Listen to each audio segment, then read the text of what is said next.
नमस्कार। Mass spectrometry को continue करते हुए आज अपन पढ़ेंगे मेटा स्टेबल आयन पीक। तो सबसे पहले तो ये देखेंगे मेटा स्टेबल आयन क्या होता है। तो जब हम किसी कंपाउंड का मास स्पेक्ट्रम लेते हैं तो सबसे पहले हम उसको मास स्पेक्ट्रोमीटर के आयनेशन चैम्बर में डालते हैं। आयनेशन चैम्बर से वो पहले एक फर्स्ट फील्ड फ्री रीजन में जाता है, फिर सेकंड फील्ड फ्री रीजन में जाता है, उसके बाद में वो एक नेगेटिवली चार्ज प्लेट पे जाके टकराता है। तो जब किसी मॉलिक्यूल में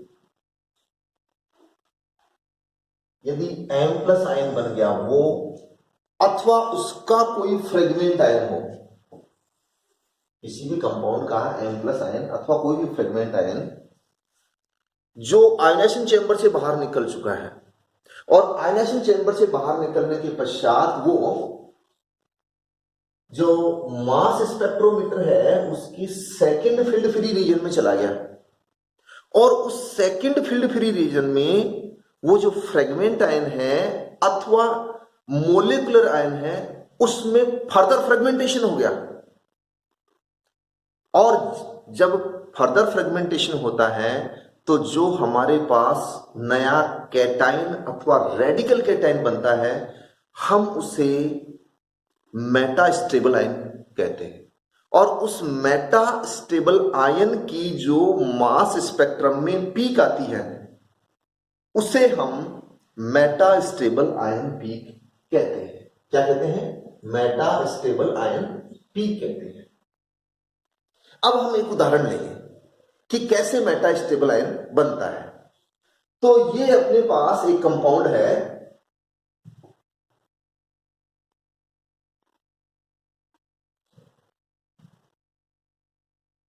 पैरामिथॉक्सी aniline.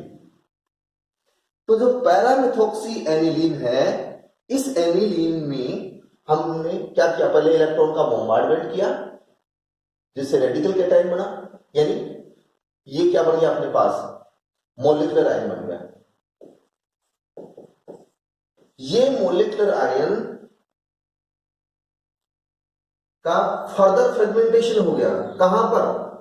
Second field free reason में।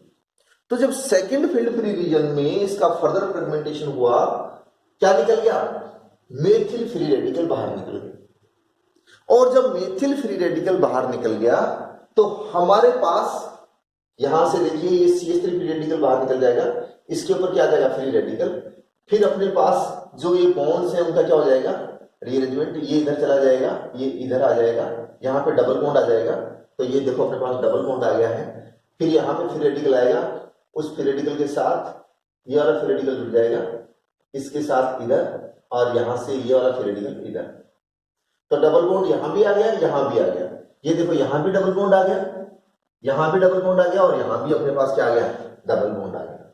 और ये जो कैटाइन बना है अपने पास, चूंकि इसका निर्माण उस शुरू वाले आयनेशन चैम्बर में नहीं हुआ है, ये तो सेकंड फील्ड फ्री रीजन में जनरेट हुआ है, तो इस आयन को हम कहते हैं मेटा स्टेबल आयन, जिसको हमने यहां पर M सेकंड लिख दिया है।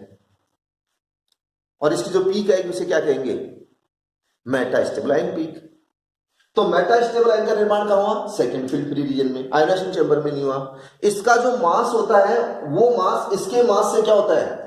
कम होता है।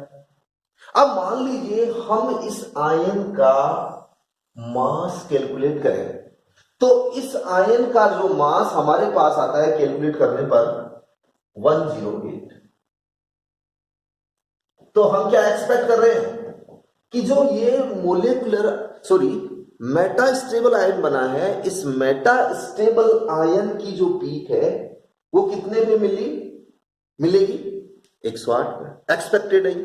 लेकिन ऐसा नहीं होता है, क्योंकि इसमें जो काइनेटिक एनर्जी कैलकुलेट करेंगे वो उतनी नहीं है जितनी ये यदि आयनेशन चैम्बर में बनता और फिर नेगेटिवली चार्ज प्लेट पे जाके टकराता, तो काइनेटिक एनर्जी से क्या होगी? थोड़ी सी कम हो गई। इसीलिए जो इसकी M/Z वैल्यू है वो भी क्या आती है? थोड़ी कम आती है। अब एम बाई जेड वैल्यू कैसे कैलकुलेट करें? ये तो एक्सपेक्टेड है, एक्सपेक्टेड से थोड़ी सी क्या आएगी, कम आएगी, तो उसको कैलकुलेट करने का तरीका याद रखना। देखो M by Z of M second ion, यानी इसको अपन कहते हैं मेटा स्टेबल आयन। तो मेटा स्टेबल आयन की जो एम बाई जेड वैल्यू उसको कैलकुलेट करने का तरीका, इसका जो मास है, इस आयन का जो मास है, इसके मास को इसी के मास से मल्टीप्लाई करके किससे डिवाइड कर दें? जो ओरिजिनल आयन है, यहां पर ओरिजिनल आयन क्या है? M plus ion. तो इस एम फर्स्ट आयन का जो मास होगा उससे क्या कर देंगे? डिवाइड कर देंगे। यानी इसका मास तो कितना आ रहा है अपने पास? 108। तो 108 मल्टीप्लाइडेड बाई 108 डिवाइडेड बाई जो इसका मास है। अब इसका मास कितना हो जाएगा? 108 तो वो है ही अपने पास, ये वाला, प्लस इसमें 108 में कितना और ऐड कर दें? CH3 का और ऐड कर दें, 15 और ऐड कर दें, तो कितना हो जाएगा? 123।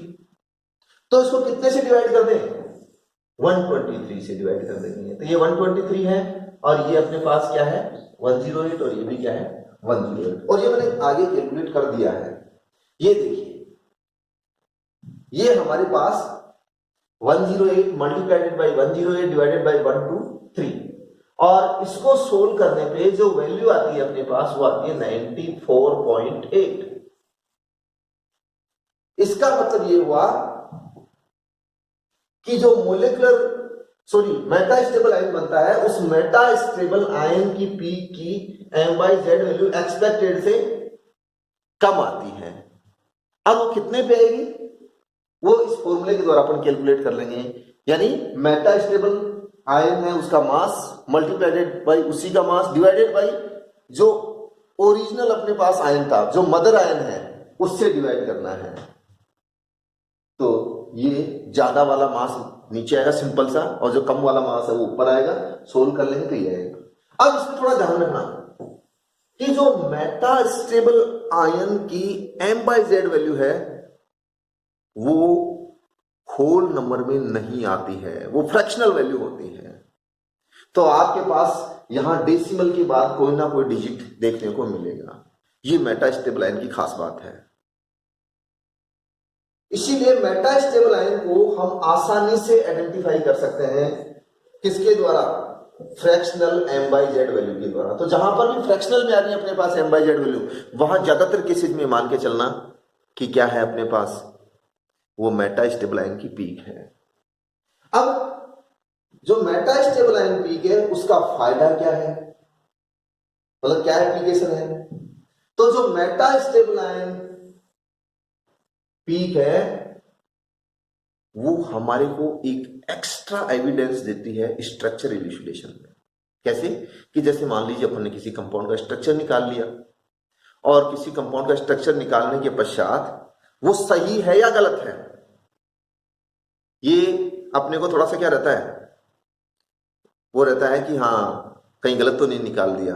तो जब ये अंदेशा अपने को हो गया कि वो गलत तो नहीं निकाल दिया, तो उसको सही कैसे करें? हम उस कंपाउंड का स्ट्रक्चर ड्रॉ करने के पश्चात ये देखेंगे कि क्या इसका कोई मेटा स्टेबल आयन बन सकता है। यदि हाँ, तो उस मेटा स्टेबल आयन की एम बाई जेड कैलकुलेट कर लीजिए, और कैलकुलेट करने पे यदि वास्तविक मास स्पेक्ट्रम में भी उसी एम बाई जेड वैल्यू पे पीक प्राप्त हो रही है जिस पर आपने कैलकुलेट की है, तो समझ जाइए आपने जो स्ट्रक्चर निकाला है किसी भी कंपाउंड का वो बिल्कुल सही निकाला है। तो ये हमारे को एक एक्स्ट्रा कॉन्फिडेंस देता है। अब हम